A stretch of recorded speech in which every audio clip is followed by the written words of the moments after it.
Oh.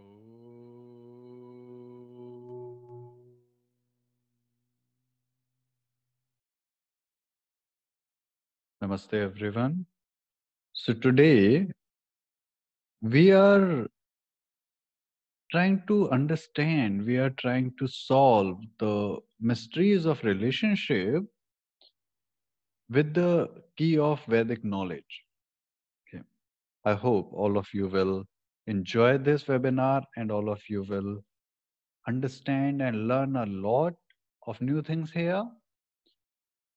And if there is any doubt and if there any thought comes into your mind which you want to share, then we will be having a live meeting there. We can share thoughts and doubts with each other. Okay. So let's start.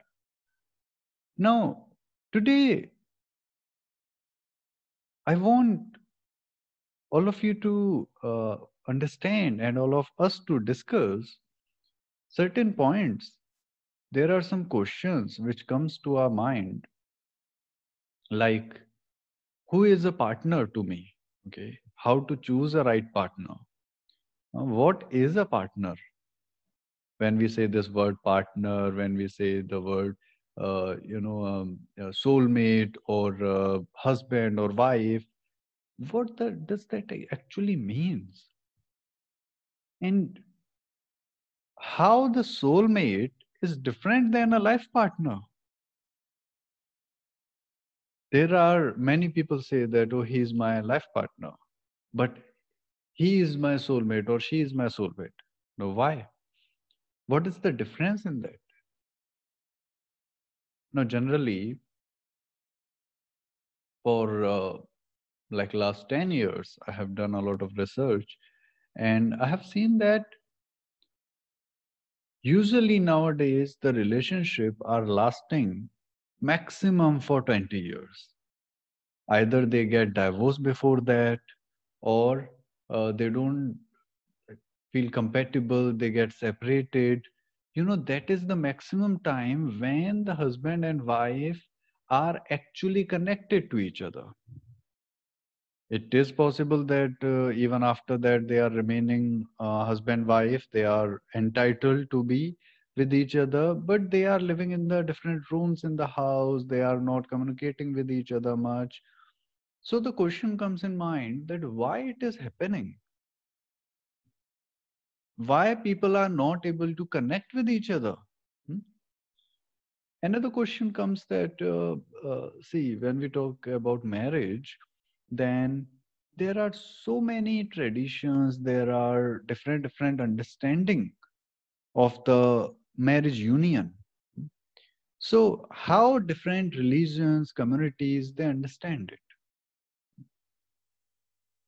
Another very important question: how your genetics, how your gene, how your DNA is connected to your relationship. Is it important to get a DNA test before marrying someone or before falling in love with someone? Huh? A big question comes in mind. Huh? Karmic exchange between partners. Yes, you do not only share your love with each other, you also share your karmas with each other. The past life samskara, past life karma, past life actions, good or bad, whatever you have done, you are carrying those karmas with you in this life. And when you connect with someone, you share them. So, how the exchange happened? Is it for good or bad? And at last, I will share a great, beautiful technique, the easy way to find your soulmate or to connect with your soulmate. It is possible that you already know who is your soulmate, you have realized, but you feel challenging to connect with them. So, such and many more questions we will be discussing and we will try to learn and understand them here. Let's start. First, what is the relationship? Uh, we are learning and trying to solve the mysteries of relationship today. So first we must know what is a relationship. See, relationship is basically a union of two people. So it can be a business partnership, it can be a romantic partnership, it can be any partnership when basically relationship has another name, that is partnership. In Jyotish, in astrology, you see the seventh house is of your partner. The ascendant, the lagna is you, and seventh house from your ascendant, your rising lagna, that is your partner, opposite to you. Okay. Now, basically, your partner is not opposite to you. Okay. They are the one who are completing you. So, relationship is when two people connect with each other to complete each other. It can be on the physical level, it can be on the financial level, it can be emotional level or a spiritual level. But basically, the two people are connecting or coming together to complete each other. Okay. That is the simplest and easiest definition of relationship. Now, when we say partnership, then another question comes into mind. See, I'm a very curious person. I like to have questions and then try to find answers of them. So that is something we all are alive humans, and this is a basic curiosity we have. God has given us this blessing that our mind always keep asking question. That is a true blessing. Someone who doesn't have questions, no, many people feel ashamed of that. They feel that if they have the questions in their mind, then maybe they are dumb, maybe they are fools, they are not intellectual. But remember, if you have questions in your mind, it means you are intelligent, you are some intellectual person, because a stone, a non-living thing, doesn't have a question, and they are non-living, they are not even alive. If you are alive, you must have questions. We must always ask questions to ourselves, to others, to the God, to the God who is inside us. So the question comes, what is a partner? Now, again, the partnership and partner have almost the same definition, that someone who connects with you to complete you as well as to complete themselves is a partner. Okay. Now, partners are usually of three types. Okay. They are the soul partner or your soulmate or life partner or your husband, wife or your friends. So these friends or relatives, it can be your parents, all of them comes, I have just put them into one category named friend. Now let's understand each of them. What are they? So first of all, what is a marriage, or what is a marriage partner, or what is a life partner? See, life partner is basically someone who is, before we learn about the life partner or marriage partner, let's learn what is marriage. Or in Vedic Sanatan Dharma, in Sanskrit, we call it Vivaha. In Islam, we call it Shadi. In in Western culture, they call it marriage or wedding. So let's understand all of these. First is Vivaha. Vi means some special way. Uh, and Vaha means to take or to complete.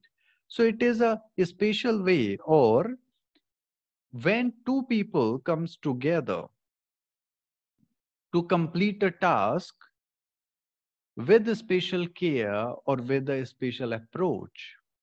Now, what is that special approach? See, Vivaha depends on the basic philosophy.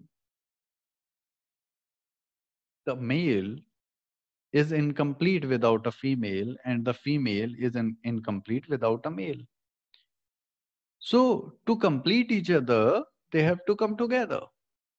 So, in Vivaha, male and female both come together with the spiritual understanding of their life purpose, and they do their physical, their social work, and their spiritual work together as a team, as a union.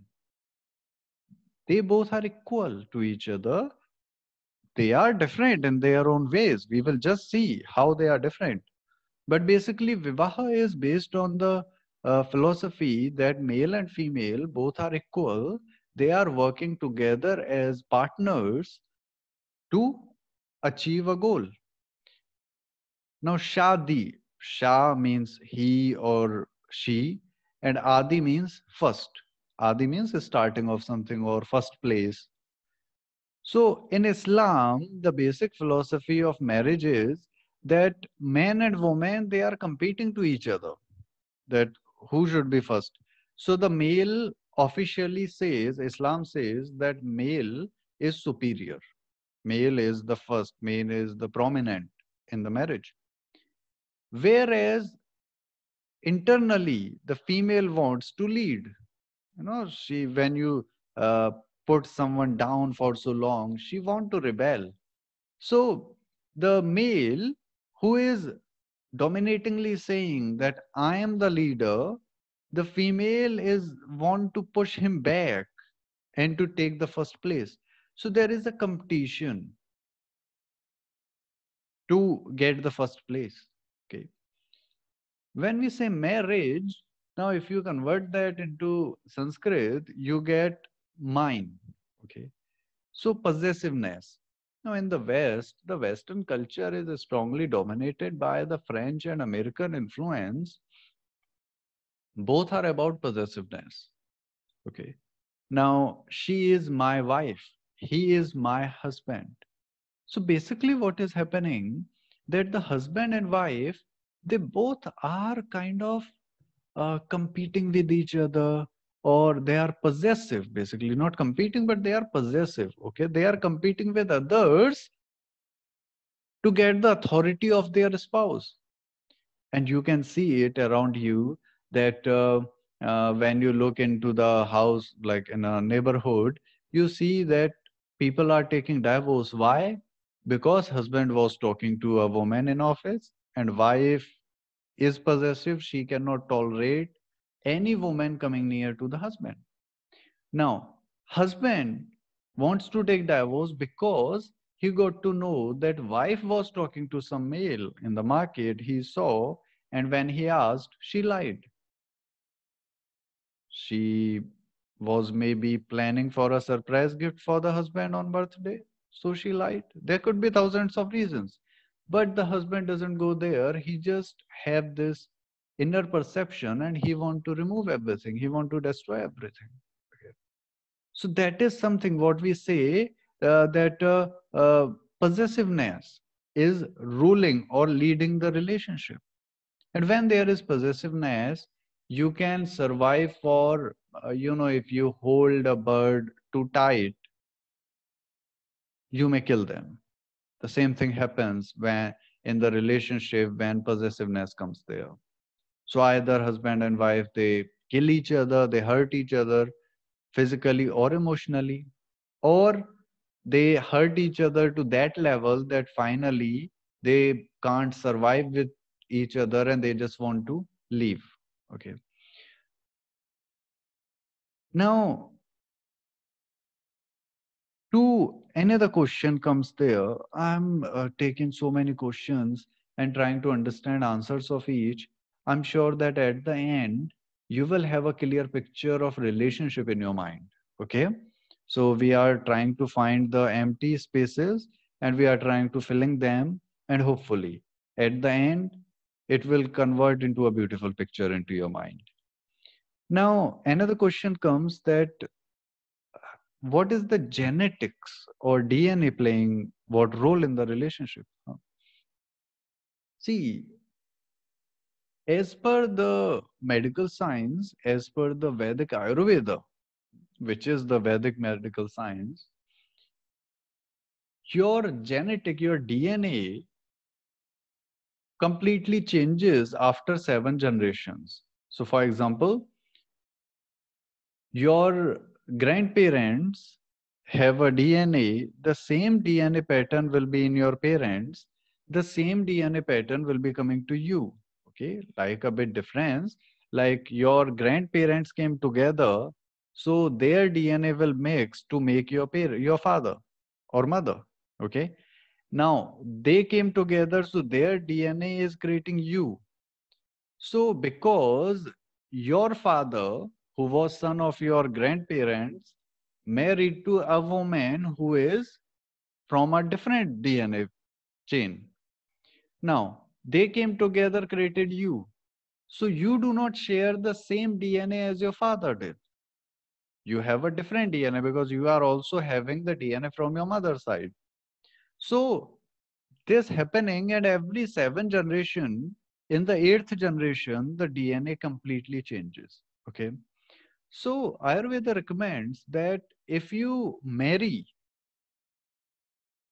someone not connected to the 7 generations before you, from father side as well as mother side, then there are big chances that you will have a healthy child.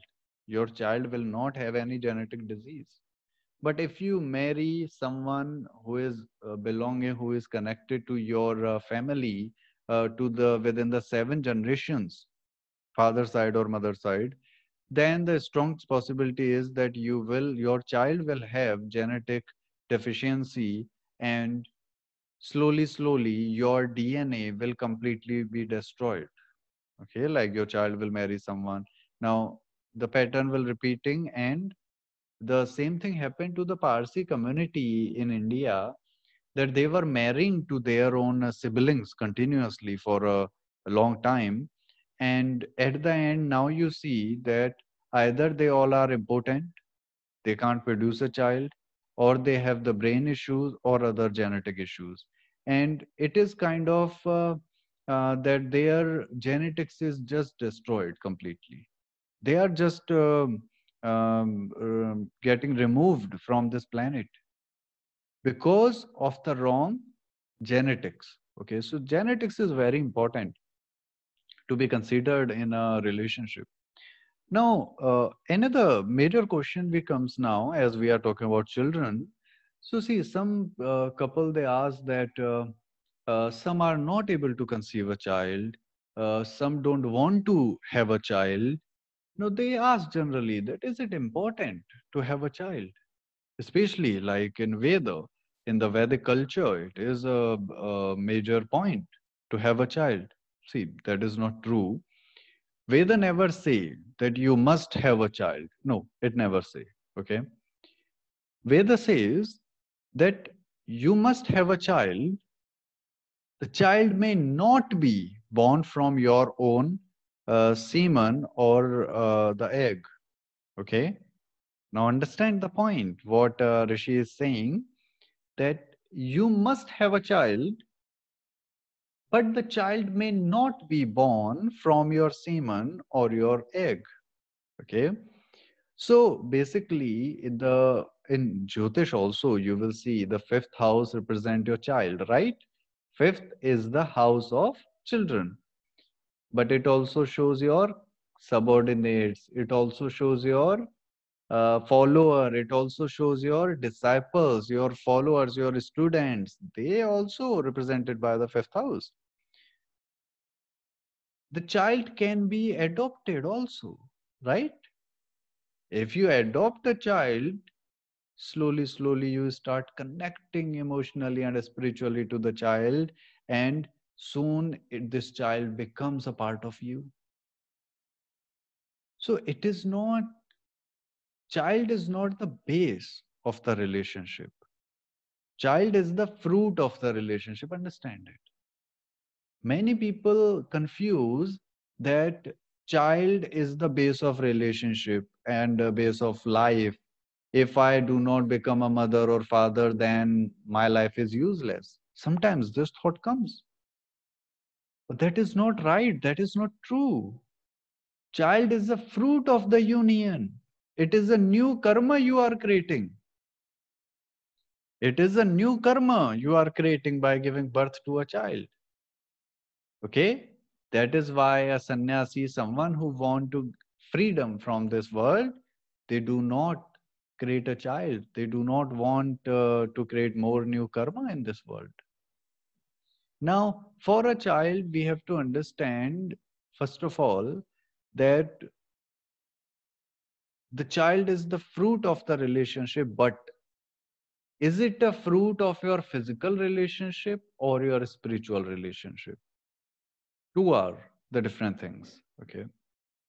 Now, before that, let's understand how we should choose a husband or wife, a life partner. So there are three very easy steps Maharshi has given. Now, this is Maharshi, my guru. He gave these three formulas. They were really easy, accurate, and they always work. They are the best way to find your partner. First, you must see the physical compatibility. Now, for that, we must follow nature. You can see in animals and birds, a male will have the animals you can observe around you. A male will make relation with a female. That is a basic understanding, right? It is the law of nature. You will never see a male making relation with a male. Animals never do that. Okay. So, because they are following the law of nature, they are deeply connected to the nature. We are not. Okay. And that also, we will just understand why we do not connect so deeply with nature. So, the first rule he gives is that see the physical compatibility. If you are a male, then see that the person you like, is it a female or not? If it is a female, then yes, the 33% they can be your partner. Okay. So we have divided three formulas 33, 33, 33%. So the first step says yes, she can be your wife. If you are a girl and the person you like is a boy, then definitely he can be your partner. Okay. So first always see the compatibility. Now many people say that male and female are opposite gender. They are not opposite. Remember and understand, they are not opposite to each other. They are the missing pieces of each other. They are completing each other. A male is completing the female, a female is completing the male. They are not opposite. They are the missing pieces of each other. Okay. That is a basic difference we have to understand there. Now, when you find someone with the physical compatibility to yourself, then you see the psychological compatibility. Okay. Now, psychological, I will just discuss. Now, after psychological, you see the soul compatibility. Now, soul compatibility is your life purpose. So some people are born for the life purpose to do dharma. Dharma means connecting everyone with each other, connecting people with the nature, healing them, nourishing them, and loving them, okay, taking care of them. So if you have the life purpose following dharma, doing dharma, then you must connect with someone, you must marry someone who has the same life purpose. It is like you have a map, you are going from Latvia to Riga. Now, another person, like you are a girl, you have a map in your hand to go from Latvia, from Laipaza to Riga. Okay. Now you are standing in Laipaza and you want to go to Riga and you have a map in your hand.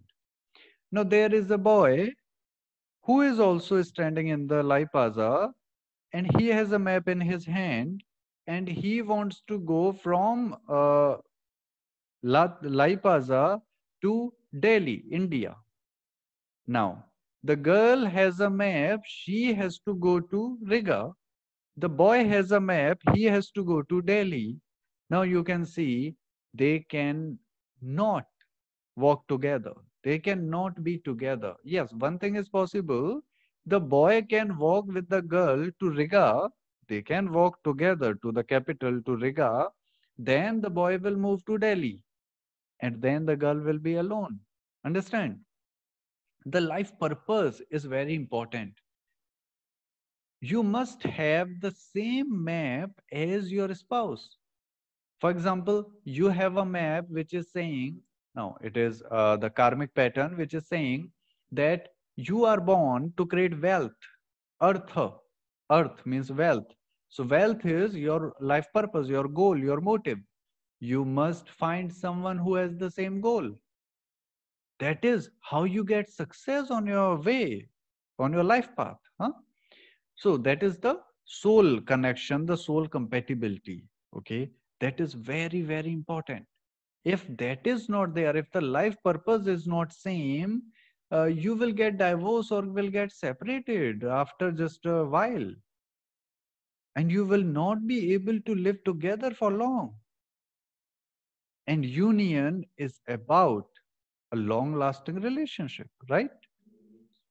Now, we talked about the psychological compatibility. So, the physical compatibility we know, now we know the soul compatibility also, the spiritual compatibility.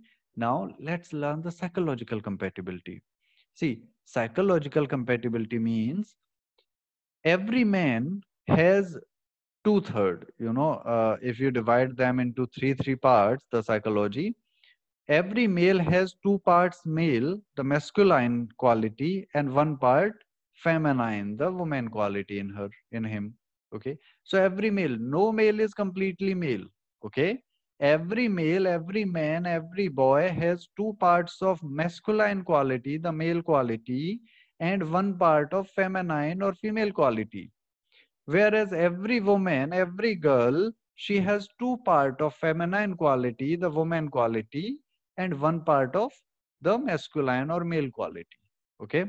So no man is completely a male and no woman is completely a woman.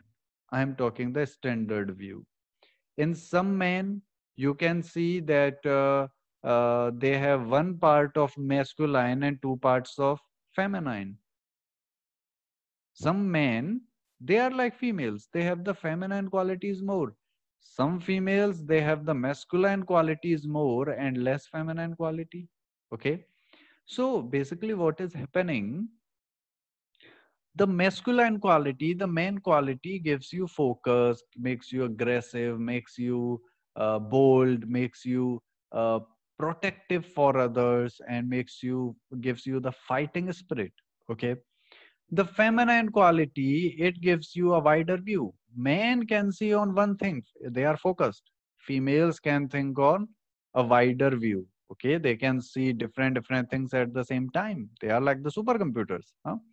Now, you all girls, you must be proud on yourself. Why, like, for being a girl, you have so many great qualities God has blessed you with. Now you see that a female is the nourisher. Females, they are the healers. They are the natural healers born here. So they have the healing quality. They can communicate and connect with others. They can see what today's action will result in the future. They have good intuition also. Okay. So many female qualities are there. They are a bit of, I should say, soft. Men's are harsh, females are soft. Okay, these are the feminine and masculine qualities difference. And now if a male has more masculine, he is harsh, he is bold, he is fighter, he is aggressive, he is impulsive also. Okay, so many male qualities are there. If a female has more female qualities, then she is having all the female qualities. She is soft, she is kind, she is loving, caring, she is a healer. Okay, she is intuitive. But what if a male has more female qualities and less male qualities? No, because see, the lack of ignorance is a big problem. Now the man start thinking that he is a girl, but he is not. He is a male with body, with psychology. He is born with more masculine, more feminine qualities and less masculine qualities. Basically, what he decides, that he start feeling sexual toward the male. Okay. But basically, what he was supposed to do, what he must do is that he must find a woman. We said, see, the physical compatibility is important. The body he is in is of male. So he has to find someone with a female body. But she must have more masculine quality and less feminine quality. Now, that man who has more feminine quality and less masculine quality will completely be compatible with that girl who has more masculine and less feminine quality. So, physically, the man is marrying a woman, a girl, whereas psychology, if we say, then a man who has the psychology of woman is marrying a woman who has the psychology of a man. A perfect compatibility, a perfect physical and psychological compatibility is there. Okay. Now, if spiritual compatibility is also there, if they also have the same life goal, you see what a successful relationship they will have their whole life. The divorce or separation element will be eliminated completely. They will never feel the need to be separated because they are perfect match for each other. And that is what the relationship depends on, compatibility, completing each other. Until and unless you are capable to complete each other, you are just living together like friends. You are not husband and wife. You are not boyfriend or girlfriend. There is just a friendship between you that, okay, you want to help someone to live with, or you want to help someone having the sexual satisfaction. That is all. Until and unless there is physical as well as emotional, the psychological and the spiritual compatibility, the relationship can never be perfect. Okay, what we always crave for, what our inner self wants, the perfection in relationship. Huh? Now, at last, what is left is the soulmate connection. Now, here we find so many theories, so many confusions, so many statements. Let's make everything easy. See, the physical partner is, or your life partner is, someone who is helping you living your life, managing your life. Okay, that is your life partner, your husband or wife. Friends are some people who stand by your side and support you in your tough times. They go out with you, have fun, and they come to support you in your bad times. They are friends. But what is a soulmate? Soulmate is someone who supports your soul to evolve on the higher level of consciousness.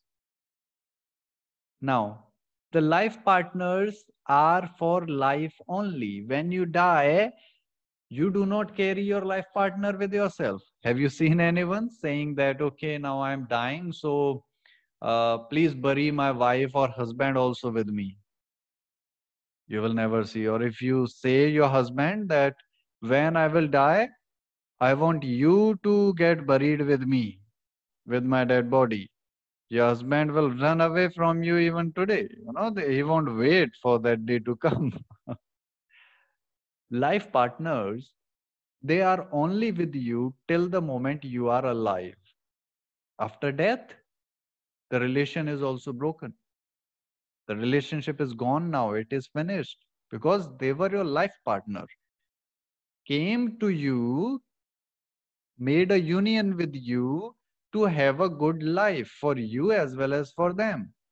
Now the bond is broken. The soulmate, the partner of soul is someone, or the soul partner is someone who connects with you on a soul level and who is walking with the soul. So when the soul first came from the Supreme Being and it took birth on this planet, that is when you, in the first birth, you find your soulmate. Now, till you are walking on this or some other planet, keep taking birth, until you get the salvation, the freedom from life cycle, you get the moksha, until then you have your soulmate walking with you. Either the person can be there physically walking with you, maybe you know them, they are born with you here, or maybe they are spiritually they are there with you, or maybe they are connected to your soul and your consciousness and they are still walking with you. Soulmate has one purpose. They are not for your body, they are for your soul and your mind, and they are walking with your soul in each life, helping your soul to rise on the higher consciousness level. Okay. Now, basically, every relation we have to test if they are your soulmate or not. Okay. We have to do a logical test for that. So, you see that your life partner, your husband or wife, maybe in this life, whom you have as your husband or wife, will marry someone else in their next life. There is no guarantee, right? It is their choice, their free will. Their parents, they are your parents because you share the same DNA, because you share the same blood. Your friends are with you because you both have the same choices, same likes or dislikes. If you are vegan and someone is a hardcore non-vegetarian, you will see that your friendship bond will start getting weaker, because friendship is all about same liking, same connection, right? Same choices. So basically what we see that the physical relations we have in this life cannot be your soulmate. Soulmate is someone who is walking with your soul. Soulmates, the basic, as per the tradition, as per the Vedic wisdom, only your guru can be your soulmate. Because guru doesn't need your body, guru doesn't need your any benefit from you. Basically what guru needs is your benefit. Guru wants you to rise, guru wants you to evolve, guru wants your soul to evolve. That is the first purpose. That is the base of the guru disciple relation, the rise, the evolution of the disciple. That is the base of guru disciple relationship. Huh? Now, we will just understand that in a bit more deeply. First, there is another question comes that what is the karmic exchange between partners? So see, when you marry someone or when you fall in love with someone, when you have a one night stand with someone, you can just say that, it was just I liked the person. I just had the sex with the person. But that is not all you are having. You are sharing your karmas with the person. You are connecting karmically with the person. That's why in the Vedic tradition, before sleeping with someone, we test whether the person is a life partner or not. There are so many thoughts you give before you sleep with someone. Why? Many times you see a person, a child, a young teenager who is so talented, who has so much luck on their side, and at the age of 16, 17, usually they fall in love with someone and they have a relationship for 1 or 2 years. They sleep with the person, they enjoy with the person. And after that, you see they have a big downfall in their life. They are continuously losing. And that person, that partner is rising, maybe, or maybe the person is also losing. Depends on how much good luck you have both. Now, that is happening because the child, when you fall in love with someone, you share your good karmas with the person. Now, it depends who has more good karma. If you have more good karma, then your good karmas will go to your spouse, your lover, your partner. And if they have more good karma than you, then their good karmas will flow to you.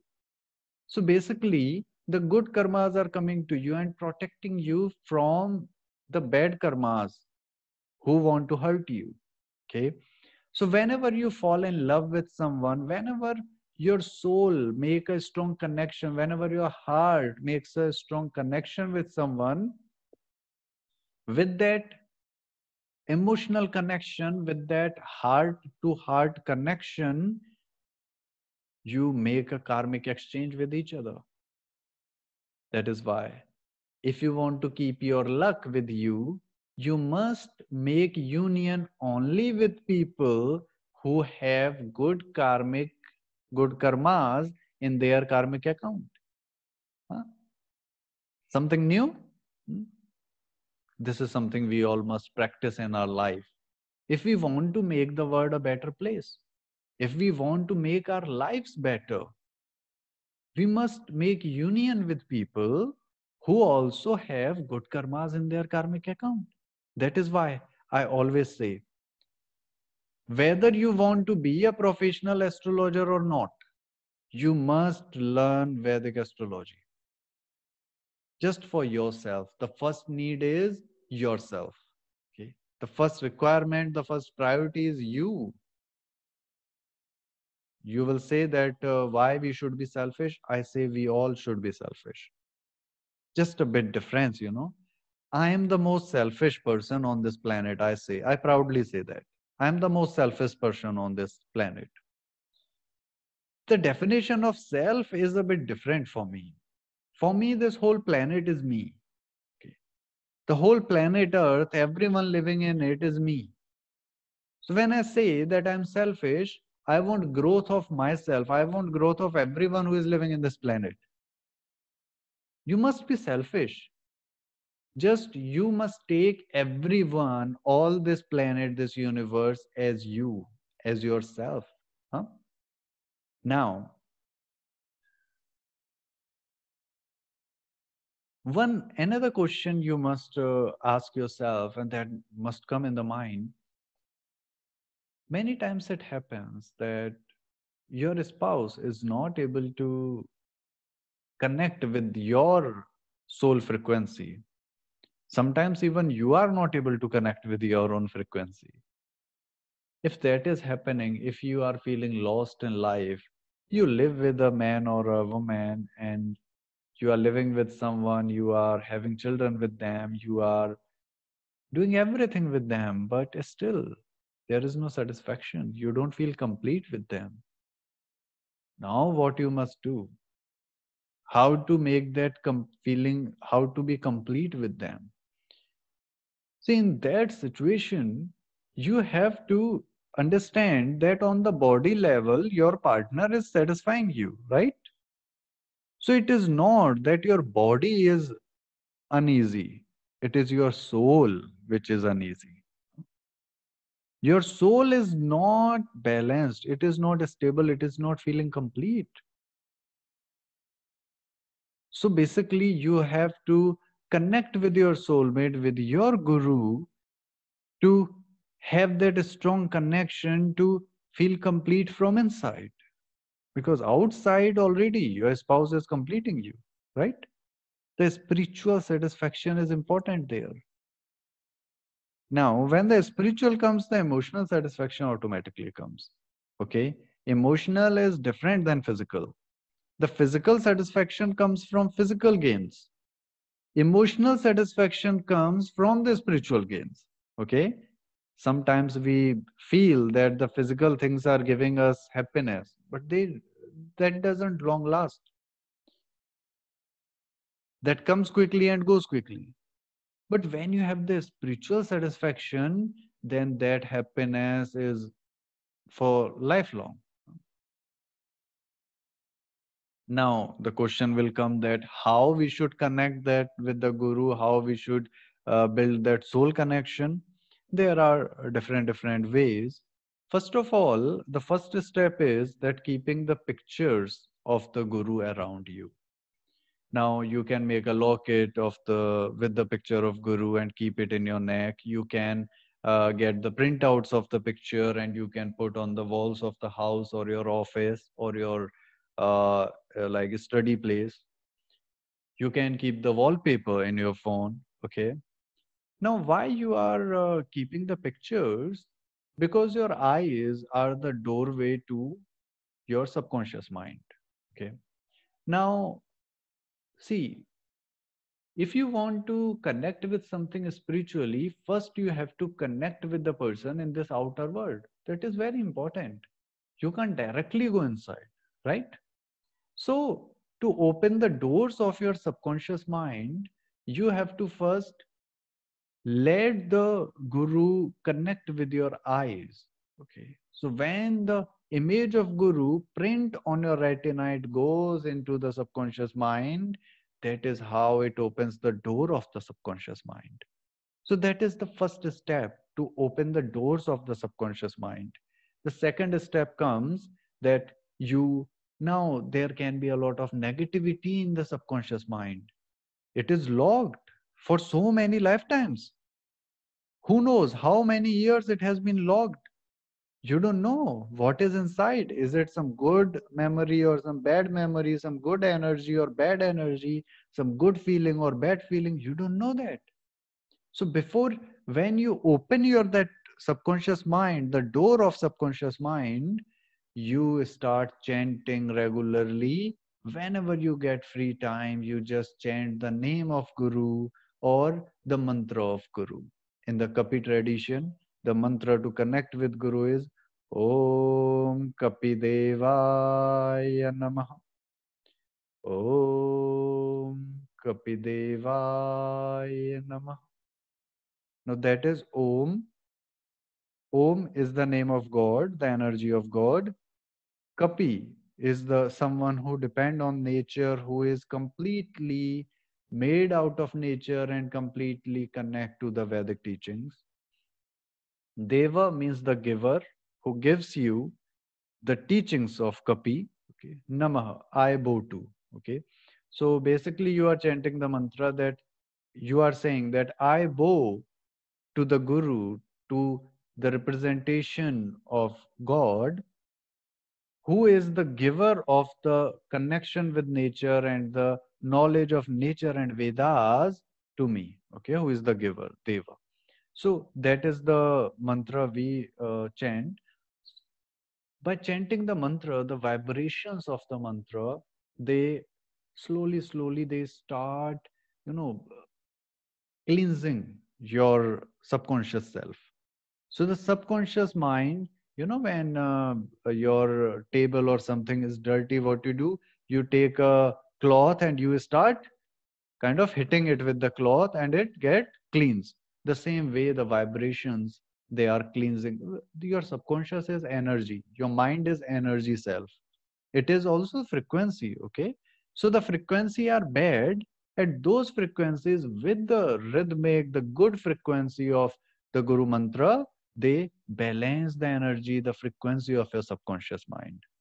Now you must meditate to on the Guru. Now meditation is going to a different level inside you and to recall, recollect all the previous experiences and memories you have had with the Guru.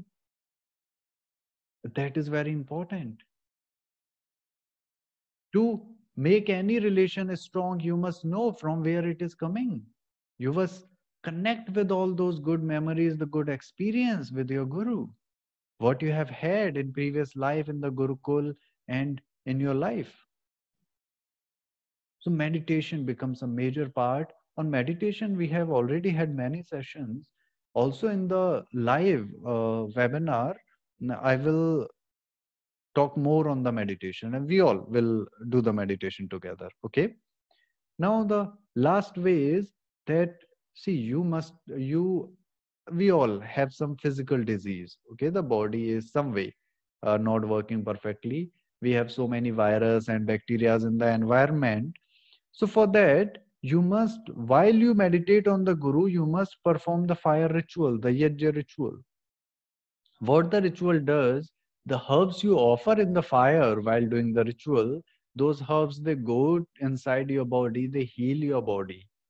Because to contain that, when you start meditating on the Guru, the energy of Guru will start rising inside you. But to hold, to control, to keep that energy in you, you need a strong body, right? You need a strong body for that. How you will create that? The energy of Guru is rising in the subconscious mind. Your brain is what is keeping the subconscious mind in it. You need a strong brain. The herbs you offer in the yajna ritual, the fire ritual, they nourish your brain and your body organs, and they give you a strong brain and your strong body, which is capable to hold the energy rising inside you while meditating on the Guru. So these are the basic options we see. I have tried to share here as much I could on the relationship, on how the relationship should be, and what are the way to heal it to make it better. Now, I want all of you to process it, to listen to it again and again. And in the live session, when we all connect, whatever thoughts coming into your mind, whatever doubts or question comes into your mind, I want all of you to share those questions. So we can sit and we can talk and we can discuss all those questions. Okay? Bless you all. Oh.